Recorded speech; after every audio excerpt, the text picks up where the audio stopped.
Duas pesquisas, pessoal, saíram aqui nos últimos dias. Uma pergunta como o brasileiro se sente frente à economia, como é que tá o bolso, dinheiro tá sobrando, dinheiro não tá sobrando, mostrando o tamanho da fatura que o brasileiro precisa pagar por ser brasileiro, por viver por aqui.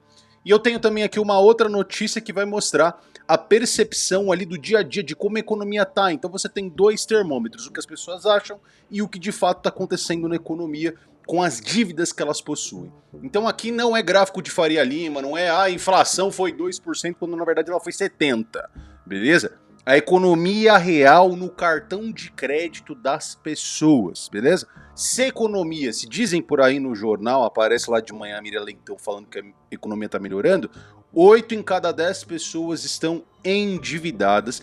E essa é a primeira vez que o Brasil chega neste patamar. Nós estamos no pior momento da série histórica que começou lá em 2015, beleza? Então, aqui nós não temos muito margem para interpretação, aqui é enxergar o que está acontecendo, beleza? Então, pesquisas assim mostram, né, que talvez o brasileiro tenha acordado e visto que a situação do país está horrenda. Tá péssima, tá muito difícil viver aqui no Brasil. Meu nome é Gabriel Ricardo, eu sou do Muito Além da Imaginação. Nós lemos as notícias aí, pessoal, ó. Eu acho que o brasileiro não acordou, porque chega outubro, ó turma, ó.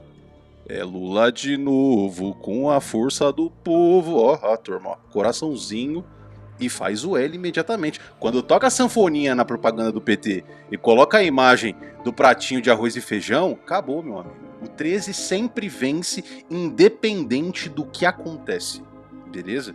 Mas nós estamos vivendo num país onde mais de 80% da população está endividada. E quase metade do país reprova a economia de Lula. 49% vai dizer que a economia está ruim ou péssima. Então, do outro lado aqui dessa pesquisa que foi feita, 19% dizendo que tá boa ou ótima, então é uma rejeição aí de 2-1, né?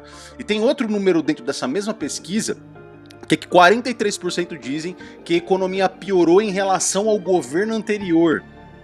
E aí 40%, 39% na verdade, vão dizer que a economia na verdade melhorou em detrimento do governo Bolsonaro, que foi o último, e aí a explicação sempre vai ser essa, né? O Lula vai dizer que é cenário internacional, que é guerra, que é o Trump, que é a herança maldita do governo Bolsonaro e tudo mais, e que o mundo talvez tenha mudado, o Brasil perdeu aí alguma tendência, e não é. O problema, na verdade, é gasto do governo Lula. É um governo completamente perdulário, gastão, pródigo de recursos e que não faz nenhum tipo de arroxo, na verdade continua expandindo as próprias despesas. E aqui a engrenagem funciona da seguinte maneira: você tem o governo perto de uma eleição, e quanto mais perto da eleição que vai acontecer em outubro desse ano, mais ele vai gastar.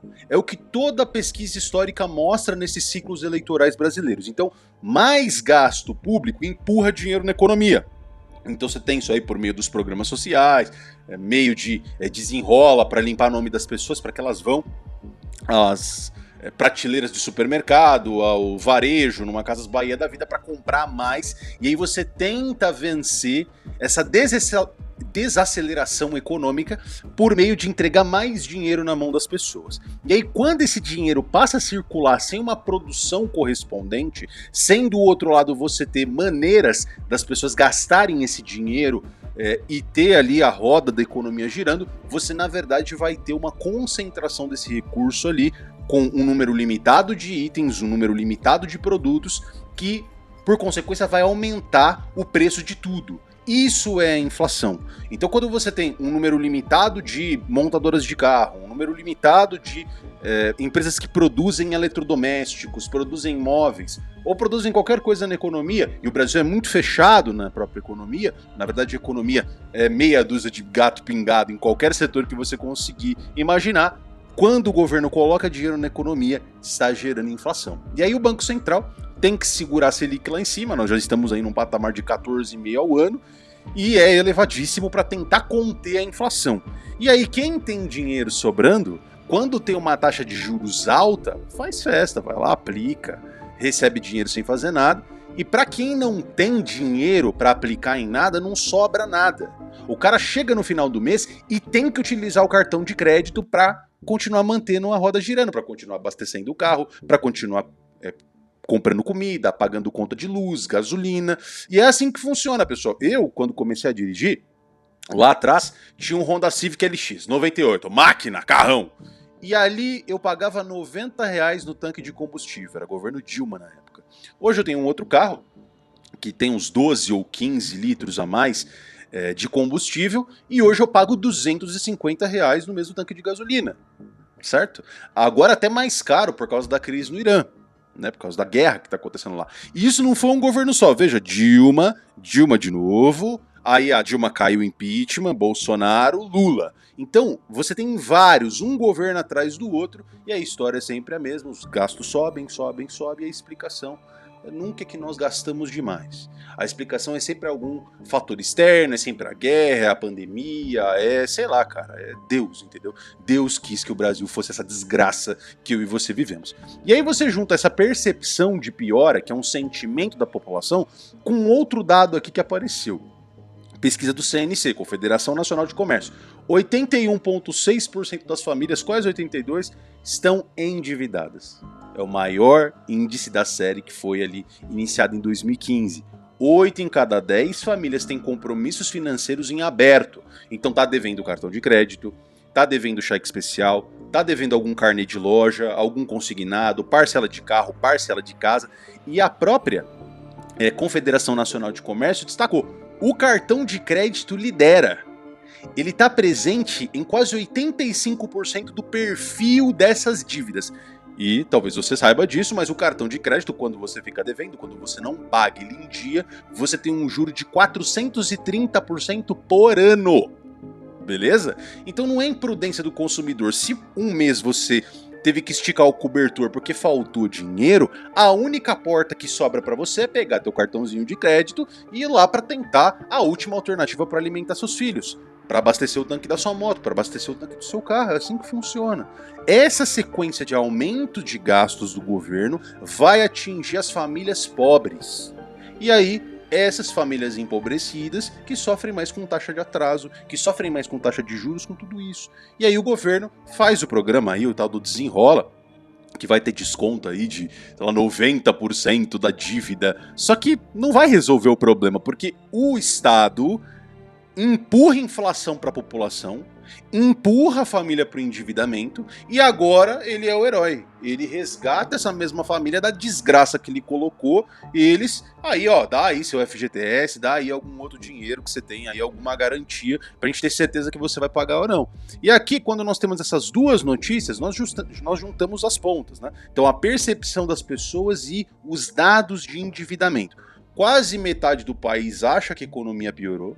8 em cada 10 famílias estão endividadas no maior nível histórico aqui dessa série, que vem desde 2015. E essa taxa de juros que deveria proteger o consumidor vira a corda que enforca todo mundo. Quem tem menos vai tendo cada vez menos possibilidade de pagar porque não tem acesso ao crédito. E aí você tem esse mesmo cenário econômico em duas fotografias distintas. Se aqui nós temos a percepção das pessoas que 50% já percebeu que a economia foi pro buraco, você tem 8 em cada 10 famílias que estão lascadas. Então, o que explica essa diferença? Porque é de 50 para 80, o que esses 30% dizem? Diz que a ideologia nos deixou mais burros. Essa é a verdade da sociedade brasileira. A lente da ideologia, os óculos que você coloca, te blindam da realidade. Então, não, o Lula não tem culpa de nada disso, não. O Lula é o melhor presidente da história do país, a alma mais honesta da nossa história. Entendeu? Então, os dados mostram que você tem uma pergunta mais complexa por trás disso aqui.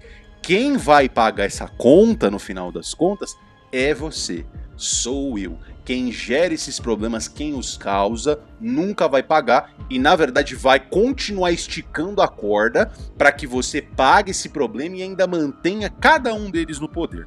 Tem um dado aqui que eu separei, eu gostaria que vocês olhassem aqui para a tela agora, você que assiste no modelo de podcast. Aqui você tem uma planilha do custo que cada brasileiro, os 215 milhões de brasileiros, pagam todos os anos. Então aqui é o quanto você é esfolado pelo Estado brasileiro. E aqui nós vamos ter um ranking, né? Então você tem dívida pública, previdência social, então INSS, programas aí para sustentar pessoas que são deficientes, esse tipo de coisa. Educação, então desde o nível básico, creche para a escolinha até a universidade. Assistência social, justamente sustentar pessoas que precisam de programas sociais, Bolsa Família, Vale Gás, conta de luz no baixa fatura, esse tipo de coisa. SUS, segurança pública, polícia. SUS é todo o sistema de saúde, né? Administração pública, que aí é, grosso modo, o Ministério das Prefeituras. Judiciário, juizado, Bolsa Juiz, que é maravilhoso no país, né? 8 em cada 10 juízes recebe acima do teto constitucional. Defesa Nacional, que é Exército, você já viu? O Brasil já entrou em alguma guerra aí nos últimos tempos, precisou. Não consegue combater nenhum tráfico de droga em fronteira, mas custa para você manter essa estrutura. Infraestrutura e transporte, que é manter a estrada funcionando, hidrovia, tal, porto. E ciência e tecnologia, que é investimento em pesquisa. Então veja só, você tem o gasto anual aqui nessa segunda coluna. Dívida pública, são 1 trilhão por ano. E aqui você tem o gasto por contribuinte, você gasta R$ 11.500 para pagar juro. Para pagar os rendimentos de uma dívida que você não fez, de uma dívida que você não escolheu, de uma dívida que o governo fez para expandir as próprias despesas, para se manter continuamente no poder. Isso custa para você R$ 11.500 por ano. Aí dá quase R$ 1.000 por mês. Tá? Aqui você tem Previdência Social. Quanto você gasta por ano? R$ 10.400. Para quê? Para sustentar aposentados, sustentar pessoas que não podem mais trabalhar. Custa R$ 10.400 por ano. Educação, R$ 5.600 por ano. Né? A mensalidade aí do pessoal fica aí em R$ 472 por mês. E aí os gastos quebram. Quem paga a conta do Brasil Real por meio dos impostos todos os dias vai pagar por ano R$ 41.500, a 41.497, grosso modo R$ 42.000 por ano, 41.500, para você pagar como tudo isso funciona. Essa estrutura de Estado nacional. Dá o seu dinheiro para os políticos em Brasília ficar brincando de criar lei. Dá dinheiro para o seu vereador tapar dinheiro com um buraco na rua da tua casa e ir lá pedir teu voto na época da eleição, beleza? Dá dinheiro pro teu prefeito tentar construir unidade de saúde, dar vaga em creche com o teu dinheiro. Você gasta R$ 41.500 em impostos todo ano. Cada brasileiro precisa fazer isso todos os anos para manter essa estrutura funcionando. E o governo não fica satisfeito, tá? E aqui, óbvio, eu tô presumindo que todos os brasileiros dividam essa conta por igual, mas nós sabemos que ela não é dividida por igual. Vai ter gente que vai pagar mais. A classe média vai pagar muito mais por essa conta do que quem é pobre. Quem é pobre recebe Bolsa Família, ou quem é funcionário público. Porque o funcionário público, como é que ele vai pagar mais impostos do que ele recebe? É impossível, não faria sentido, ele seria um escravo. Então, ele tem que receber mais do que ele paga de imposto. Então, o funcionário público é sempre deficitário, tá? Então a professorinha, o político, o juiz, o policial, todos eles, né? Eles são deficitários, eles recebem mais do que eles pagam, tá? E aqui você vai ter o trabalhador da iniciativa privada, a pessoa que é produtivo, empresário, todo mundo na sociedade pagando essa conta de R$ 41.500 todos os anos para sustentar essa estrutura. E aí é proporcional. Se tem gente que não paga, se tem gente que é beneficiária de Bolsa Família, se tem criança pequena, se tem gente que não tem condições de trabalhar por deficiência intelectual ou física, essa pessoa tem que ser subsidiada. Então essa conta, para quem paga ela, imaginando que aí, grosso modo, metade da população ou 40% da população não é produtiva, é geração neném entre os mais jovens, ou desempregados, desocupados, ou gente que acaba se socorrendo no aparato público, tendo filho em escola pública, tendo hospital ali, vai ao SUS, então essa conta é pelo menos o dobro para quem paga. Porque, ó, 40 é praticamente metade. Na verdade, para quem é produtivo, o cara vai pagar aí mais de R$ 80 mil por ano só em tributos para sustentar este país de pé. Tem como dar certo um negócio desse? Não tem como dar certo. E sabe o que vai acontecer em outubro? É Lula de novo, com a força do povo. Não tem pra onde correr. O pessoal tá falando que a chance do Flávio ganhar é enorme, mas não vai mudar.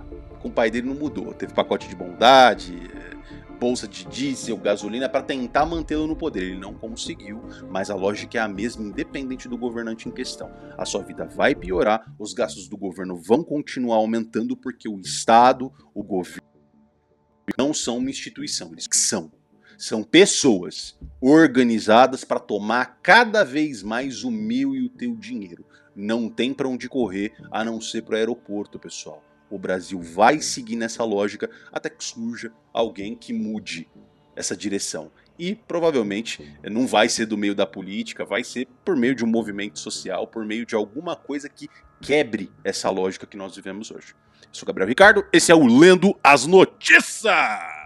Opa, peraí, já indo embora, né? Não deixou seu like, não deixou a inscrição. Vai, passa o like agora!